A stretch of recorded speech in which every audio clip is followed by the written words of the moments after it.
Bonjour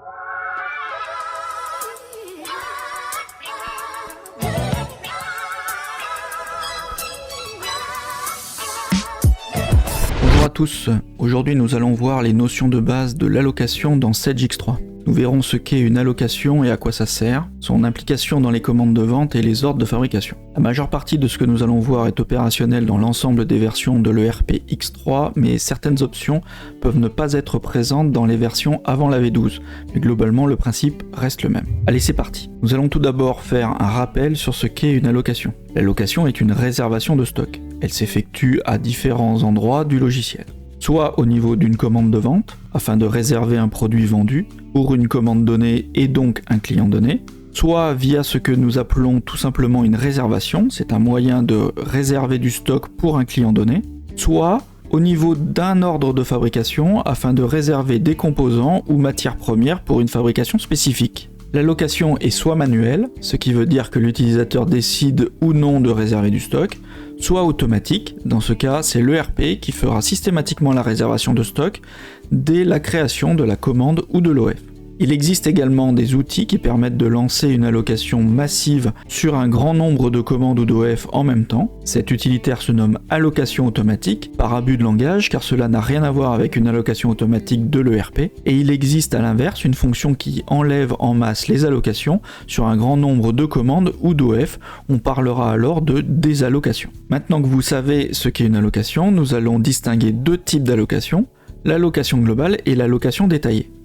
L'allocation globale sert principalement à réserver du stock en statut A ou accepté en fonction des règles d'allocation qui se trouvent au niveau de la catégorie article. Certaines entreprises acceptent l'allocation sur du statut Q ou R dans des cas très particuliers, et ce quel que soit l'endroit où se trouve le stock. Donc indépendamment de l'emplacement et quel que soit le numéro de lot et quel que soit le numéro de série. En clair, le but de l'allocation globale est uniquement de savoir si oui ou non on a du stock dans l'entrepôt. L'allocation détaillée sert elle à réserver le stock le plus précisément possible, c'est-à-dire qu'on saura quelle ligne de stock est allouée précisément sur quel emplacement, sur quel statut, quel est le numéro de lot, quel est le numéro de série.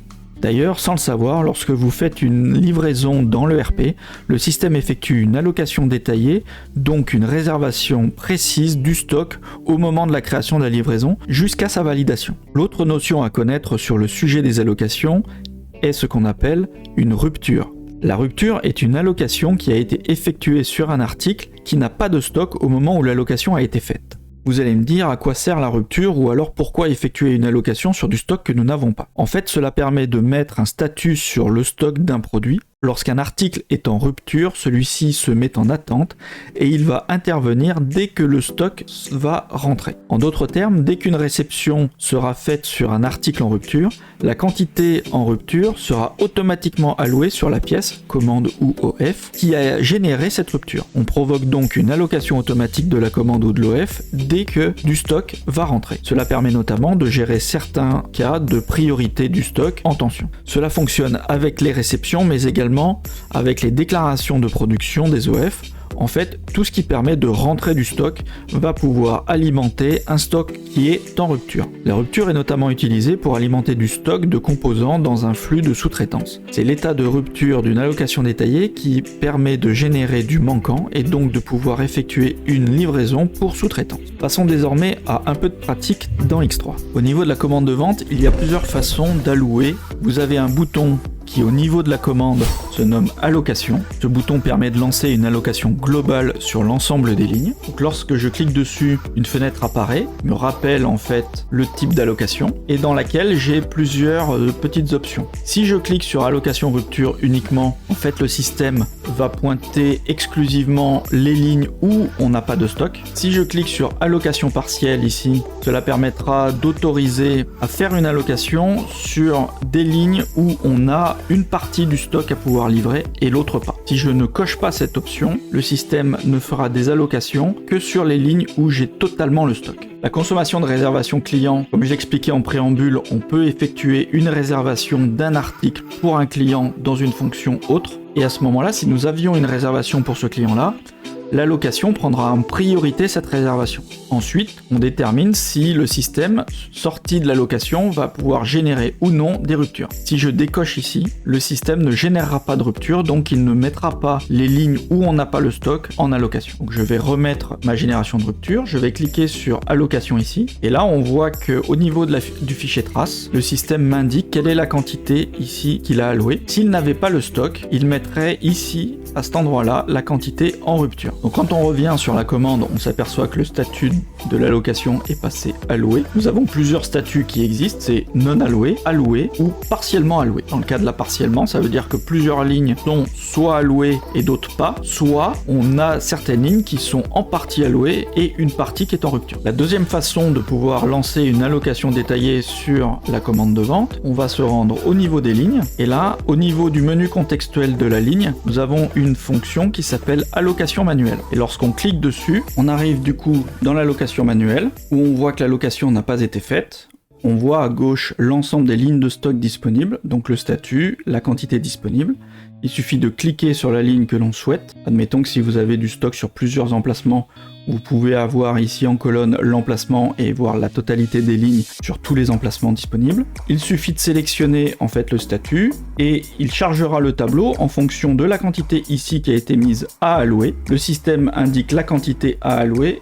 Et il suffit de cliquer sur enregistrer ici. Vous avez bien entendu la possibilité de faire un R à Z qui permet de vider le tableau dans le cas où vous auriez déjà une allocation qui a été faite, que celle-ci potentiellement n'est peut-être pas à jour ou pas bonne. Vous effectuez le R à Z, vous sélectionnez la ligne qui vous intéresse, vous rechargez votre tableau et vous cliquez sur le bouton enregistrer. À ce moment-là, quand on revient sur la ligne et qu'on va dans le bouton allocation, on a un petit bouton ici qui est marqué visualisation. Il nous indique la totalité de la commande en termes de lignes et l'on voit quelle est la quantité qui a été allouée. Au niveau de la ligne, la possibilité d'avoir une fonction qui nous indique le détail de l'allocation. Il nous indique le type de l'allocation, détaillé ou global, et quelle est la quantité allouée. Donc, dans le cadre où la quantité est manquante, il nous indiquera manquant global ou manquant détaillé, si jamais on a généré une rupture. Alors on peut voir au niveau du stock aussi disponible, si on va dans le stock par site, on voit ici quelle est la quantité en stock disponible, quelle est la quantité interne, quelle est la quantité en commande, et donc on a une colonne qui est indiquée ici, qui est la quantité allouée interne. Donc le petit graphique permet de voir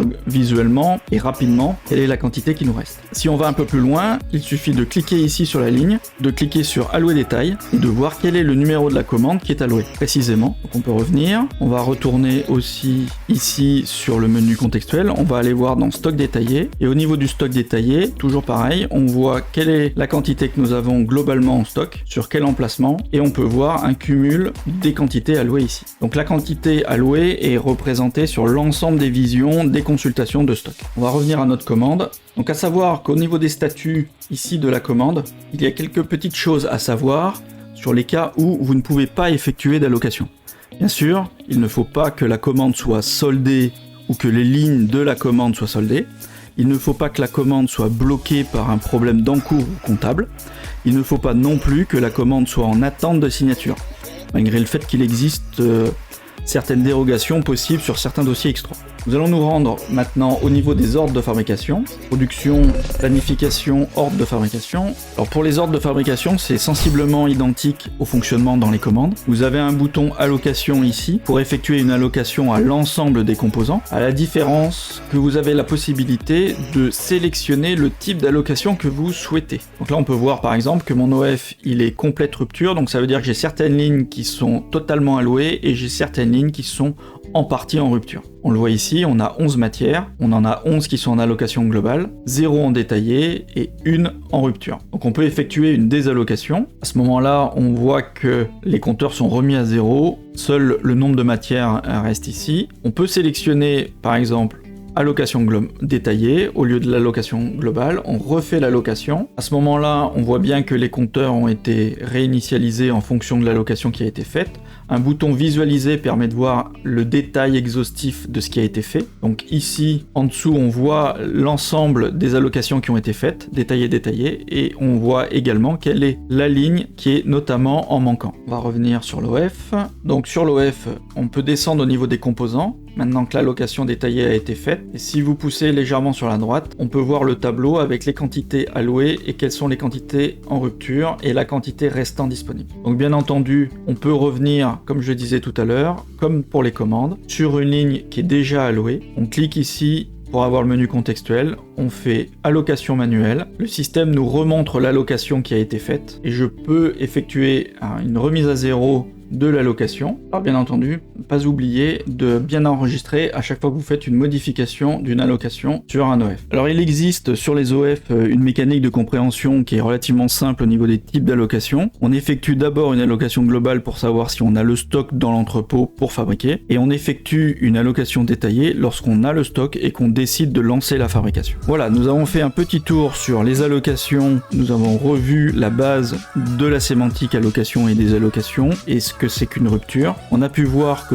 tout au long du process X3, les allocations sont maîtrisées au niveau de la vision de stock. On se retrouve dans une prochaine vidéo tuto sur Sage X3. En attendant, n'hésitez pas à me laisser vos commentaires. Si vous souhaitez que j'aborde certains sujets, me laisser un pouce, de vous abonner, et à bientôt.